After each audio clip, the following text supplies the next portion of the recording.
If you've ever woken in the middle of the night with a sensation that makes you wonder whether tomorrow will be different, whether getting out of bed will feel harder than it did yesterday, you're not imagining things.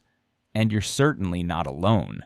Many people over 65 find that nighttime brings a particular kind of awareness, a quiet insistence from the body that something needs attention. What's less obvious is why those hours between sunset and sunrise seem to carry so much weight, and why the way you feel at 3 in the morning can shape the way you move when daylight returns. This isn't a story about decline. It's a story about connection, about the ways sleep and movement speak to each other in a language the body understands even when the mind doesn't. It's about why nighttime discomfort doesn't always mean what we think it means, and why the first steps of the morning can feel so uncertain even when strength is still there, waiting beneath the surface. Let's start with something that might seem obvious but is worth saying clearly.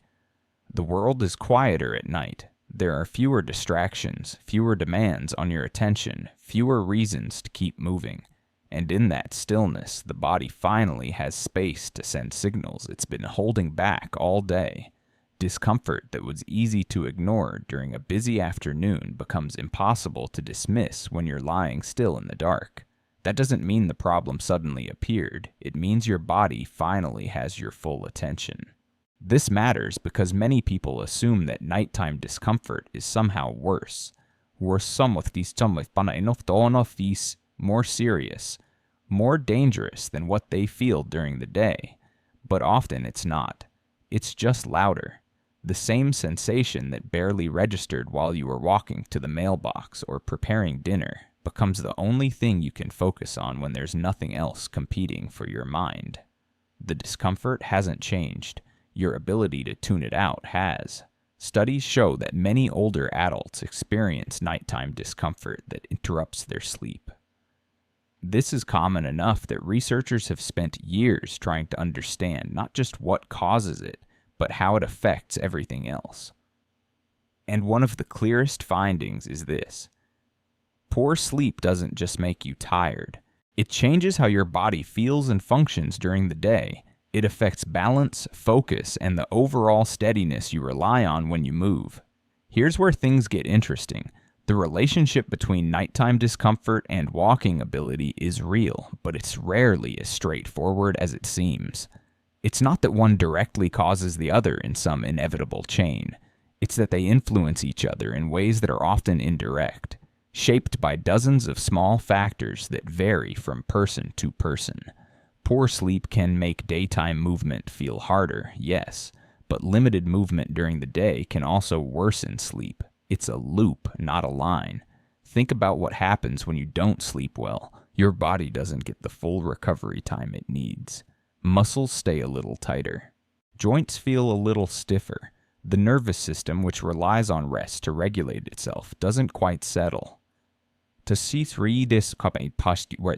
By morning, you're not starting fresh. You're starting from wherever the night left you. And if the night was restless, if discomfort kept pulling you out of deep sleep, then the body you wake up with isn't the same body you'd have after 8 hours of uninterrupted rest. Now add movement to the picture. Getting out of bed after hours of lying still is one of the hardest transitions the body makes all day. You've been horizontal, relatively motionless, and now you're asking everything to shift, to bear weight, to coordinate in ways that require a level of readiness the body might not have reached yet. This is true for anyone, but it's especially true for aging bodies, which tend to need more time to warm up, to remember their range of motion, to shake off the effects of stillness. The first steps of the morning can feel uncertain. They can feel fragile.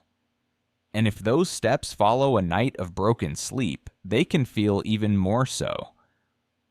But here's what's important to understand. That uncertainty doesn't mean strength has disappeared. It doesn't mean walking ability has permanently declined. It often means the body is still waking up, still moving through that awkward, effortful space between rest and readiness. Aging bodies tend to speak more clearly at night. Not more dangerously, just more clearly. the sensitivity increases. The feedback becomes sharper. Circulation slows a bit when you're lying down, which can contribute to sensations of stiffness or discomfort. Joints that have been compressed all day finally have a chance to settle.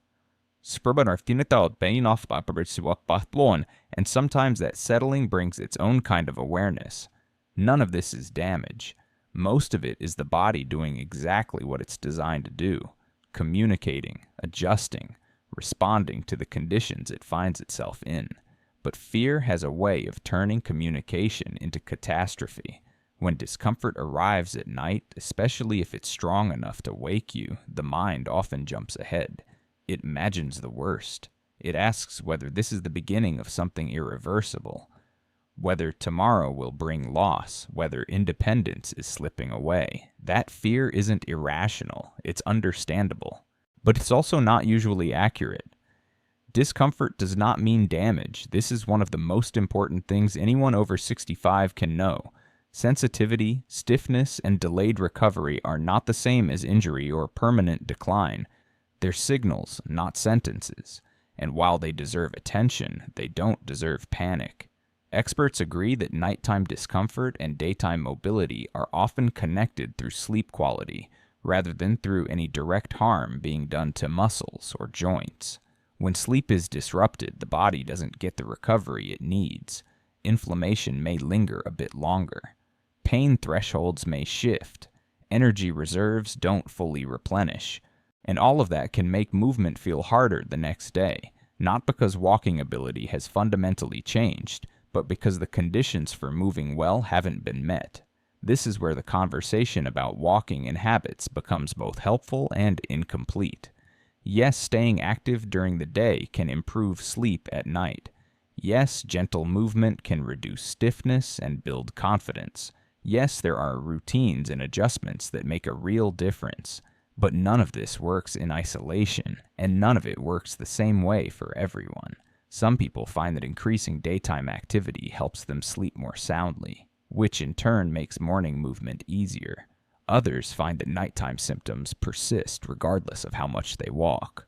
Some notice immediate improvements when they address sleep quality. Others see changes unfold slowly, unevenly, with setbacks that don't follow any clear pattern. The connection between sleep and movement is real, but it's not a formula. It's a relationship, and relationships are complicated. Research consistently shows that addressing sleep quality often improves how people feel when they move during the day.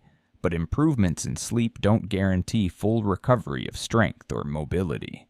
They shift the conditions. They create more favorable circumstances. They give the body a better starting point. What happens from there depends on too many factors to predict with certainty. This variability matters because it protects against disappointment and oversimplification. If you're told that fixing your sleep will fix your walking, and then your sleep improves, but your walking only improves a little, it's easy to feel like you failed, like the effort wasn't worth it. But that's not how it works. Daytime movement, nighttime discomfort, and sleep influence each other in ways that are often subtle, layered, and deeply personal. Small improvements are still improvements. Partial relief is still relief. Progress doesn't have to be complete to be meaningful. It's also worth recognizing that slower mornings are a rhythm change, not a failure of independence. Many people interpret difficulty with those first few steps as evidence that something fundamental has been lost. But rhythm changes are normal. They're part of how aging bodies adapt to new conditions. The body that could leap out of bed at 40 might need to ease into movement at 70. That's not weakness. That's adjustment.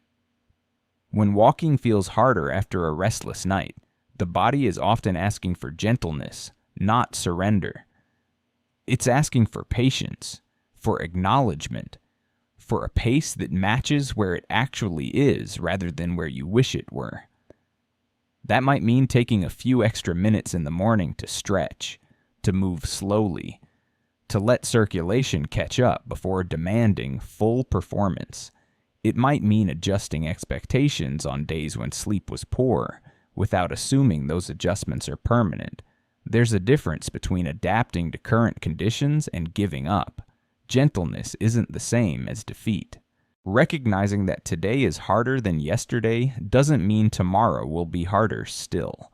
It just means you're paying attention, responding honestly, and making choices that serve the body you're living in right now. The transition from stillness to movement is often the hardest moment, especially after hours of lying down. This is mechanical, not mysterious. Muscles have been relaxed, joints have been stationary, the cardiovascular system has been operating at a lower intensity. Asking everything to shift gears all at once is a lot, and the body needs time to comply. Some nights it complies easily.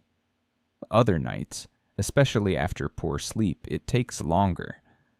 That delay isn't a warning sign. It's just biology. Nighttime sensations are shaped as much by circulation and stiffness as by fear or anticipation. When you lie still for hours, blood flow to certain areas decreases. Fluids can accumulate in ways that create temporary swelling or discomfort. Muscles that haven't moved in a while feel tighter when they're finally asked to engage. All of this resolves with movement, with time, with the natural rhythm of waking up. But in the moment, especially in the dark, it can feel ominous. And here's where understanding matters most. If you believe that nighttime discomfort is a sign of inevitable decline, you'll approach morning movement with dread. You'll brace for loss.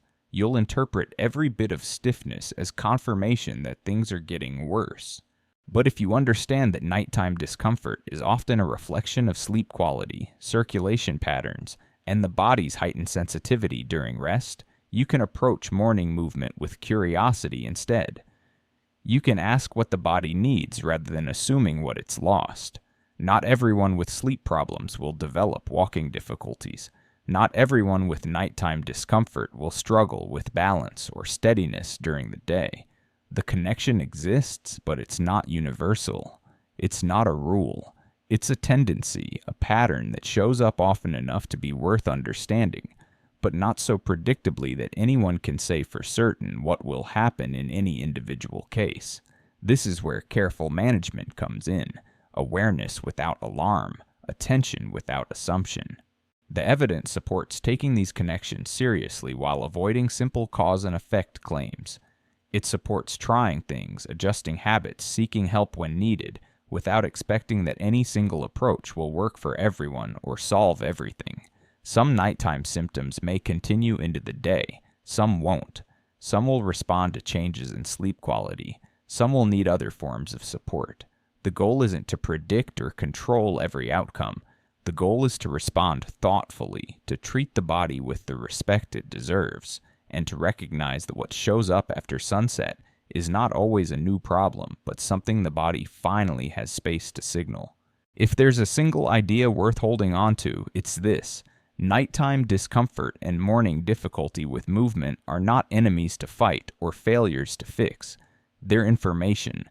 They're part of a conversation the body is trying to have, and the more you understand that conversation, the more options you have for responding in ways that actually help.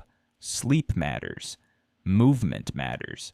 The way they influence each other matters, but none of it matters in a straight line.